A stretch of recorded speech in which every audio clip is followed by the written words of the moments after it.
warahmatullahi wabarakatuh. Waalaikumsalam warahmatullahi wabarakatuh. Okay, how are you today? Good. Okay, before we start our lesson today, let's pray together. Begin. Finish. Okay, because this is our first meeting, let me introduce myself. My name is Putri Ardiani Koziyashari. You can call me Miss Putri.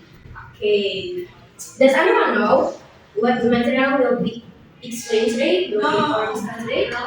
No. Oke, jadi materi hari ini itu adalah Introduction to Interpreting. Kelihatan nggak? Kelihatan. Introduction to Interpreting. Ada yang tahu nggak sebelumnya atau pernah mempelajari mata kuliah tentang interpreting atau pernah melihat di media sosial? Melihat saja. Pernah melihat.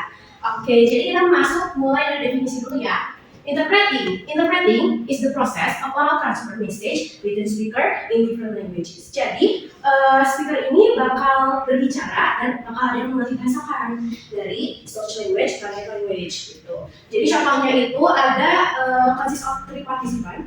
First participant is the speaker who speak or giving a message in English language, and second participant is the interpreter yang mengalih bahasakan dari English language ke Latin language, dan last participant is the audience or the listeners yang mendengarkan pesan dari speaker menggunakan setelah dialih bahasakan ke Latin language. Terus, in interpreting ini consists of two modes. Yang pertama itu adalah consecutive interpreting, dan yang kedua itu ada simultaneous. But today we will discuss first is consecutive interpreting. What is consecutive? Ada yang tahu nggak consecutive itu apa? No. Jadi consecutive ini adalah stop and go, metode stop and go di interpreting.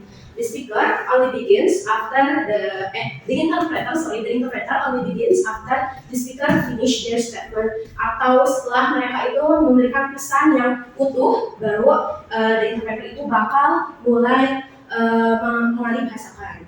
Jadi the speaker ini biasanya setelah finish their statement itu bakal giving a hand sign to allowing the interpreter to interpret the message gitu.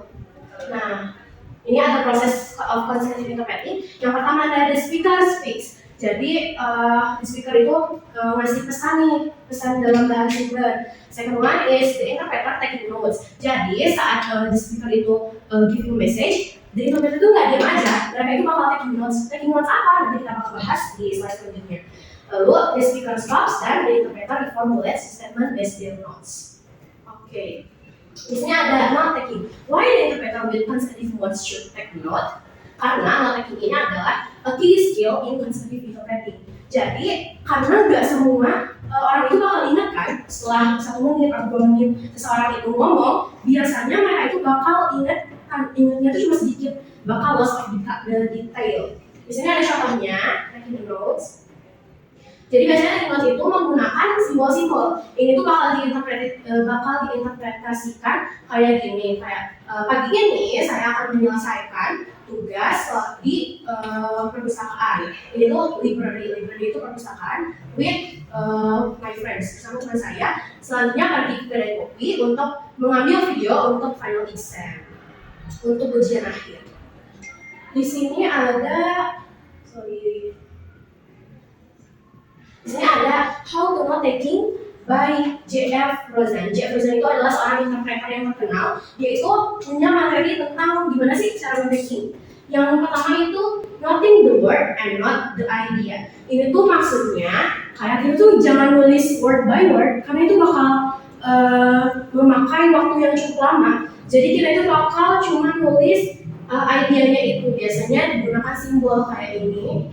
Ini tuh simbol untuk keadaan ekonomi. Terus yang kedua itu the rules of abbreviation. Ini tuh kayak singkatan-singkatan, kayak misalnya because ditulisnya jadi BCS kayak gitu kan. Kalian juga mungkin mengerti ya kalau singkatan-singkatan. Terus yang ketiga itu ada links. Links itu penghubung. Jadi kayak penghubung dari kalimat satu ke kalimat lain itu kita bisa pakai simbol itu tanda panah kayak selanjutnya kayak gitu. Yang keempat itu ada negation. Negation itu menyatakan. Contohnya itu kayak menyatakan benar atau tidak. Itu tuh bisa bisa kalau misalnya tidak bisa pakai silang atau negatif dicoret atau misalnya kayak benar itu checklist dan sebagainya. Terus yang kelima ya. Kelima itu adding emphasis, penekanan. Di sini ada kayak tanda seru. Tanda seru itu menekankan bahwa penting. Jadi di sini tuh kayak tanda seru inovasi. Itu tuh tandanya adalah inovasi itu penting. Lalu yang keenam itu ada verticality. Jadi untuk kita menulis poin-poin penting yang berbeda gitu kayak poin-poinnya itu bisa ditulis vertikal. Kalau landscape itu biasanya kalau pakai simbol itu kan pusing ya. Selanjutnya the last is shift itu kayak misalnya kita mau next to subtopic, another subtopic, kita itu bisa pakai shift misalnya tuh kayak tanda panah terus ditulisin kayak produk. Jadi maksudnya subtopic selanjutnya itu membahas tentang produk. Oke, any question? No. Okay, thank you for attendance. Kalian itu take a picture sebelum saya keluar dari kelas. Nanti saya akan mengirimkan link kepada captain class kalian. Di sini siapa ya captain classnya? Maya. Oke, Maya. Nanti ini dulu ya sama saya. Yes, Miss. Okay, thank you. I think that's enough for today. I hope you have a good understand. Okay, and stay healthy. Thank you, Miss. Assalamualaikum warahmatullahi wabarakatuh. Waalaikumsalam.